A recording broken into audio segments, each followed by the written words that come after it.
Assalamualaikum warahmatullahi wabarakatuh. Salam sejahtera untuk kita semua. Perkenalkan, nama saya Jasmine Amelia Lestari dengan NIM 2024-210029 dari Prodi Administrasi Publik. Baik, pada kesempatan kali ini saya akan membawakan materi yang berjudul Dasar-Dasar Manajemen yang diampu oleh Bapak Abdul Rahman, SSOS, MAP. Baik, di pertemuan kedua kali ini, saya akan membahas materi tentang konsep dasar manajemen. Berikutnya di sini ada suatu pengantar. Yang pertama, rasa penasaran manusia terhadap hal-hal yang baru. Yang kedua, perkembangan kebutuhan dan keinginan manusia. Yang ketiga, tuntutan bagaimana pemenuhan kebutuhan tersebut secara baik. Yang keempat, perbedaan latar belakang antara manusia satu dengan yang lainnya. Yang kelima, tujuan bersama yang harus dicapai. Dan yang keenam, kerjasama yang harus dilakukan.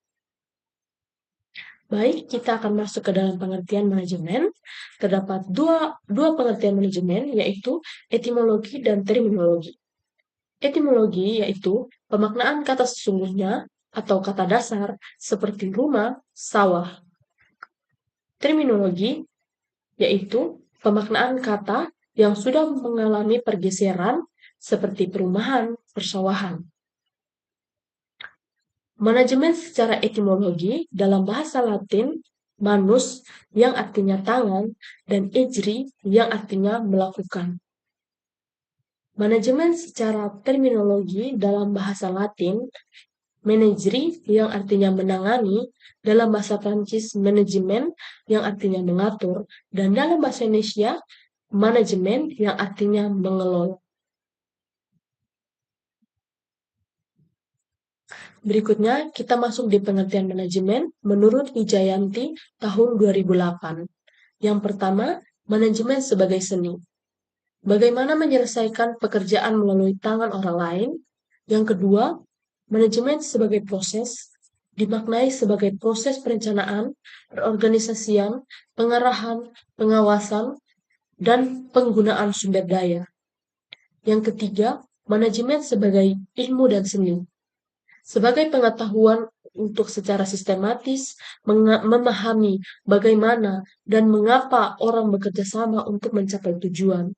Dan yang keempat, manajemen sebagai profesi, menuntut seseorang bekerja secara profesional. Berikutnya, kita masuk ke unsur-unsur manajemen.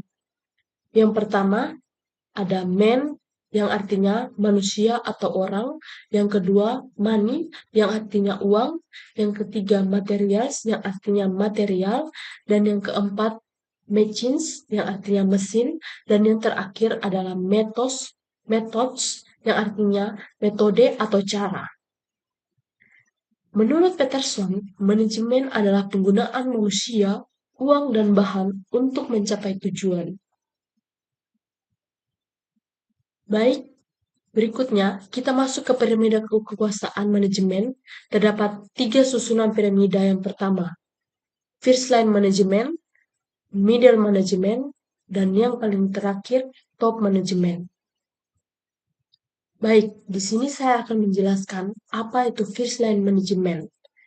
First line management atau manajemen lini pertama adalah tingkat manajemen paling bawah dalam struktur organisasi. Mereka bertugas langsung mengawasi karyawan operasional atau staf yang melakukan pekerjaan teknis sehari-hari. Contoh jabatan first line management. Yang pertama, supervisor. Yang kedua, mandor. Yang ketiga, kepala regu. Dan yang terakhir, team leader. Tugas utama first line management mengarahkan dan mengawasi kerja harian karyawan. Yang kedua, mengarahkan dan mengawasi kerja harian karyawan. Yang ketiga, menyampaikan instruksi dari manajemen menengah. Yang keempat, menjaga produktivitas dan kualitas kerja tim. Yang kelima, memberikan laporan kemajuan kerja ke atasan langsung. Dan yang terakhir, melatih dan memotivasi anggota tim. First line managers ini adalah ujung tombak yang berinteraksi langsung dengan operasional lapangan dan sangat penting untuk memastikan aktivitas sehari-hari berjalan lancar. Berikutnya, saya akan membahas tentang apa itu middle management. Middle management atau manajemen menengah adalah lapisan manajemen yang berada di antara top manajemen atau manajemen puncak dan lower management atau manajemen bawah. Mereka bertanggung jawab untuk menerjemahkan kebijakan dan strategi dari manajemen puncak menjadi rencana operasional yang dijalankan oleh manajemen bawah. Contoh jabatan middle management. Yang pertama ada kepala divisi, kedua manajer departemen, ketiga manajer cabang, dan yang terakhir supervisor senior. Tugas utama middle management yang pertama ada menyusun rencana dan kebijakan jangka menengah, yang kedua mengkoordinasi dan mengawasi kerja tim atau departemen, yang ketiga menjadi penghubung antara manajemen atas dan karyawan operasional. Dan yang terakhir ada menilai kinerja bawahan dan memberikan pelatihan jika diperlukan. Mereka punya peran penting dalam memastikan strategi perusahaan dijalankan dengan efektif di tingkat operasional. Berikut, saya akan menjelaskan apa itu top management. Di sini, top management adalah kelompok manajer tertinggi dalam suatu organisasi atau perusahaan yang bertanggung jawab atas pengambilan keputusan strategis dan arah keseluruhan perusahaan. Mereka biasanya mencakup posisi seperti yang pertama, CEO, Direktur Utama, yang kedua, CFO, Direktur Keuangan, dan yang ketiga, COO, Direktur Operasional, dan yang terakhir, Presiden Direktur atau Direktur Utama. Tugas utama mereka meliputi menentukan visi dan misi perusahaan. Yang kedua, membuat keputusan strategis jangka panjang. Yang ketiga, mengelola hubungan dengan pemegang saham dan pihak eksternal. Dan yang terakhir, mengawasi kinerja organisasi secara keseluruhan. Mereka berbeda dari manajemen tingkat menengah dan bawah yang lebih fokus pada pelaksanaan kebijakan dan operasi harian. Berikut di sini ada keterampilan manajemen. Yang pertama, peran interpersonal. Bagaimana manajer berhubungan dengan orang lain. Yang pertama, ada pemimpin, lambang, dan pemimpin penghubungan. Yang kedua, ada peran informasional. Bagaimana manajer memperoleh informasi. Yang pertama, ada pengawas, penyebar informasi, dan juru bicara. Yang ketiga, ada peran pengambilan keputusan.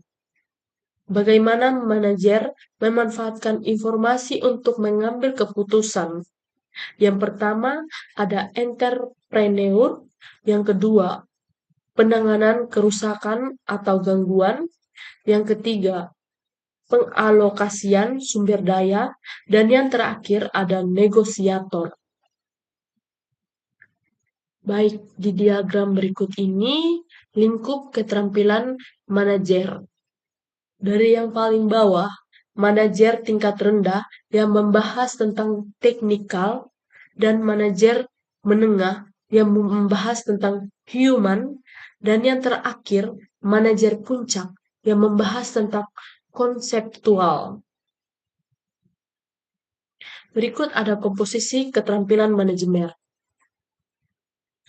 Di sini di komposisi keterampilan manajemen ada low manager, middle manager, dan top manager. Mereka memiliki masing-masing conceptual skill, human skill, dan technical skill. Baik, hanya ini saja presentasi dari saya. Mohon maaf bila ada salah kata. Assalamualaikum warahmatullahi wabarakatuh.